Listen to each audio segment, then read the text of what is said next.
いや、あれは。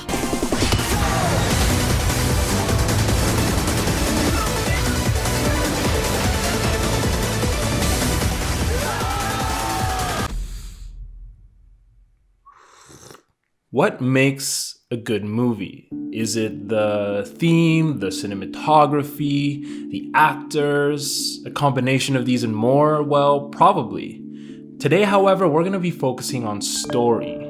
Dan Harmon's story circle to be exact, and how it applies or doesn't apply to my guilty pleasure, Battleship.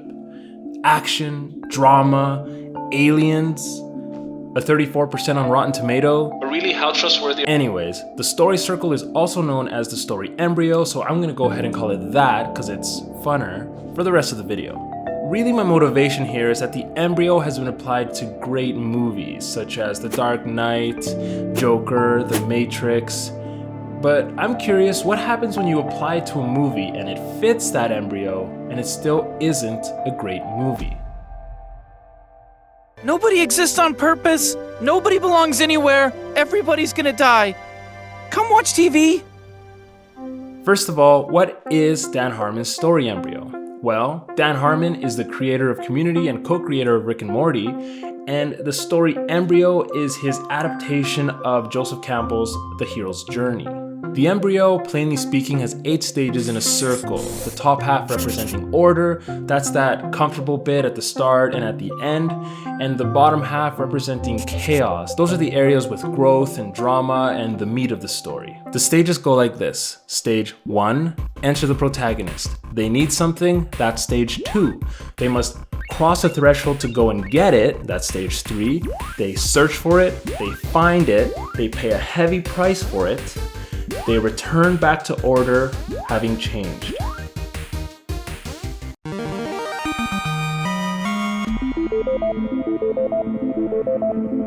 Today, you are Alex Hopper. Alex Hopper is many things, but for this film, he is primarily a brother, one with misdirected potential. And that's important, so we're gonna just put a little pin on that, misdirected potential. We're gonna grab it and just set it right here for later. You are currently on step 1 of the embryo's 8-step plan. You're comfortable, uninterested in growing up, smart but with poor judgment, but clearly you're still motivated and resourceful. Look at yourself! How much of you threw everything out?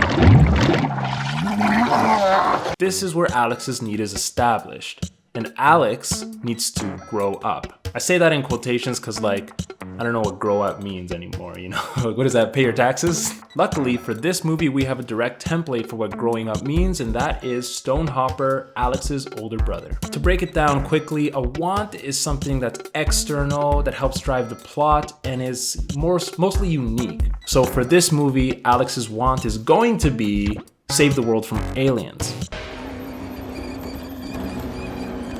A need, however, is internal, and it drives the theme of the movie. It should be universal, so it should be something that we can all resonate with. In this case, growing up.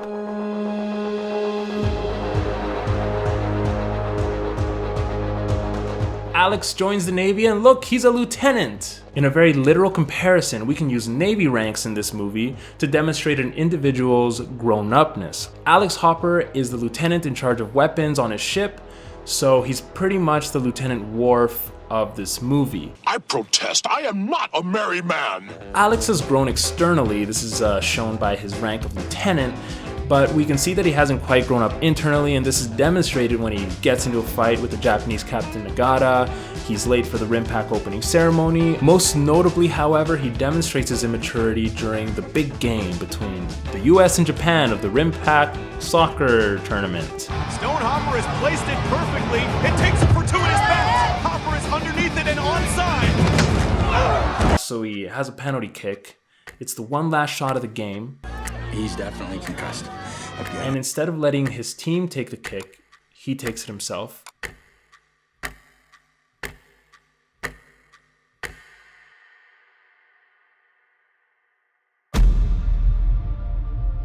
At the start of stage 4, we're shown a direct play-by-play comparison. This is where Alex is. This is where Alex needs to get. I'm excited to see what we learn. We are not here in this weapons room to learn.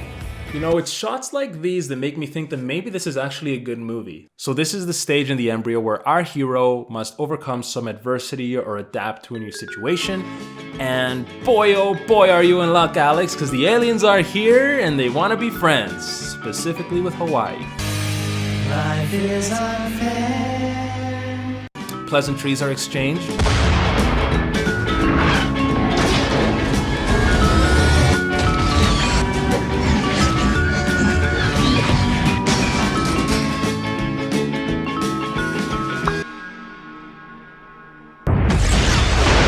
So it's just those 3 ships and the aliens.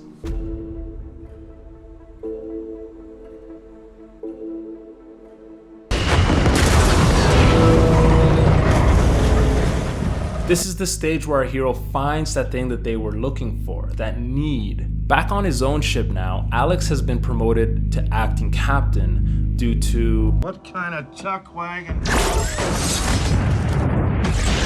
As acting captain, his rank has grown in external value, but he still has a little more growing to do to fit into that shoe of acting captain. He uses this newfound rank to basically go on an all-out assault of the alien vessel, and this results in the Japanese ship being destroyed. Sir, there are sailors in the water. Get the guns online and we're gonna ram this thing. Prepare for ramming speed! Please, sir! There are sailors in the water, sir! After our hero is pushed to the brink, he ultimately decides to let go of his revenge and goes to save the Japanese sailors.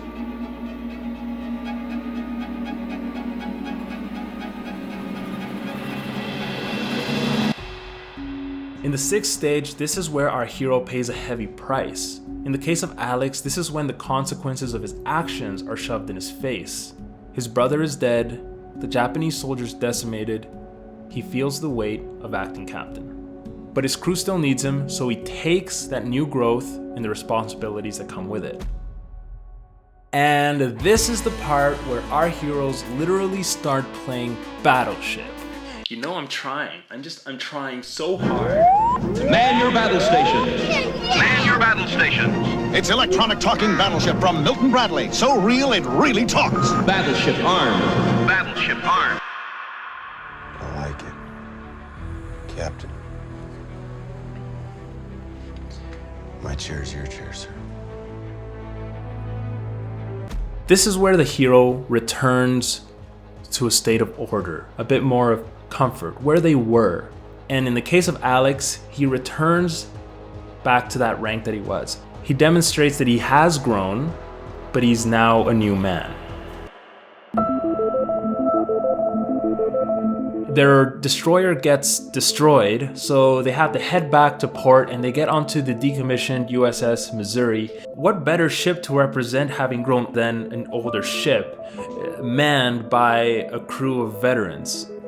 Then we get a little bit of battleship combat.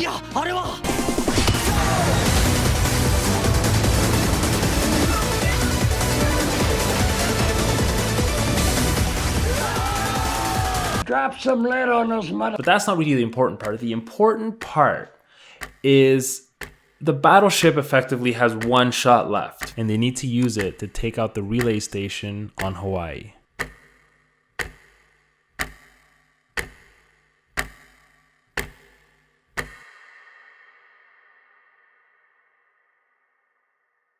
So is that a good movie?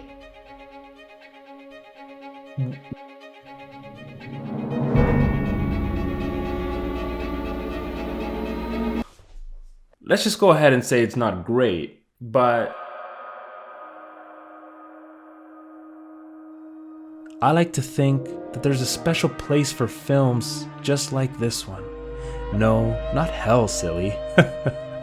Somewhere room temperature and kind of dusty, where misunderstood films can frolic freely to their heart's content, finally understood and among their peers.